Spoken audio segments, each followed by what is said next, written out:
This is 6 Minute English from bbclearningenglish.com. Hello, welcome to 6 Minute English. I'm Rob. And I'm Finn. Hi, Rob.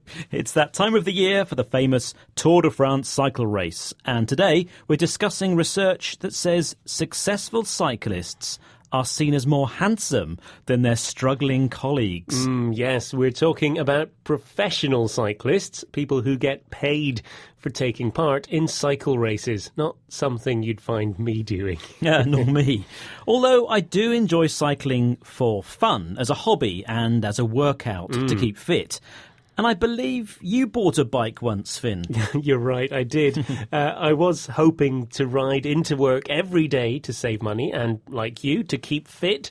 But sadly, I got a flat tyre and I've never been on it since. Oh, dear. Well, this new research will make you feel even more deflated or sad and disappointed. And I'll tell you why soon. We'll also explain some vocabulary related to keeping fit. But first, let's start with a question. A very fine idea, Rob.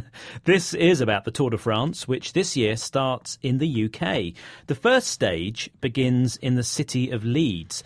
But do you know how long the first stage is? Is it A, 151 kilometres, B, 191 kilometres, or C, 221 kilometres? I'll say 151A. Well, we'll find out if you're right or wrong later on. One thing we do know is the winner of this first stage will be the most attractive man in the race. That's if we believe this research. Yes, this is the research published in the Royal Society journal, Biology Letters. Yes, that's right. Women were asked to rate or score facial attractiveness among riders in the 2012 Tour de France, which was won by Britain's Bradley Wiggins. Yes, a man known for his distinctive sideburns, that's the hair on the side of his cheeks, and being a world-class cyclist, he does, of course, have a lean body, one without any fat. Like me? No, not at all like you, or me. Now, Dr. Eric Postma from the Institute of Evolutionary Biology at the University of Zurich, who carried out the test, found the 10% best riders were considered, on average, to be 25% more attractive than the worst 10%. OK, I see. So this would suggest that healthy, physically fit and successful men would, on average, be seen as more attractive by women. So not really very good news for us, is it, Rob? Unfortunately not, no. Other studies have also shown that women fancy or are attracted to men with good sporting skills. Well, this study hasn't just looked at physical skills, but more essential and basic characteristics, such as stamina and endurance. Yes, stamina is the ability to keep going over a long period of time without getting tired. And endurance is the ability to do something that's hard or difficult also for a long period of time. Now, these are important things in a long-distance cycle race. Yes, they are. But going back to the research, in total, 800 women were asked to score attractiveness, how the cyclists looked, not just stamina or endurance. And, as we mentioned, the best cyclists were seen as more attractive. So, the man who was voted the most attractive, did he win the Tour de France in 2012?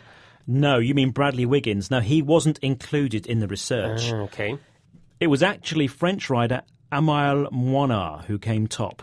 Perhaps not the fastest competitor, but still much fitter than we'll ever be. I think so. I don't know what it is about his looks, and nor does Dr. Postma.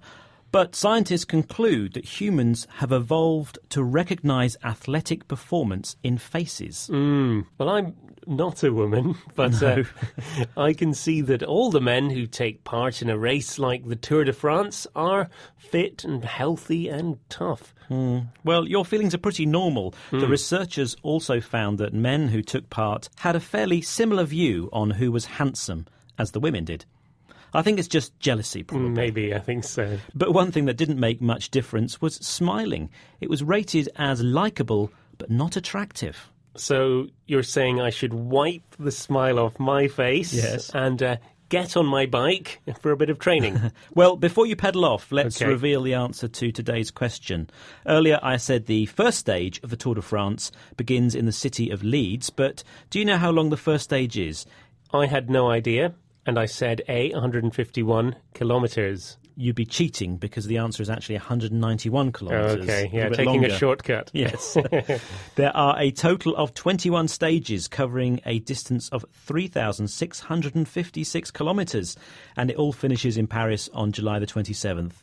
Now, before we go, Finn, could you remind us of some of the vocabulary that we've heard today? Yes, today we heard handsome, workout, deflated, sideburns, lean, fancy, stamina, endurance, and jealousy.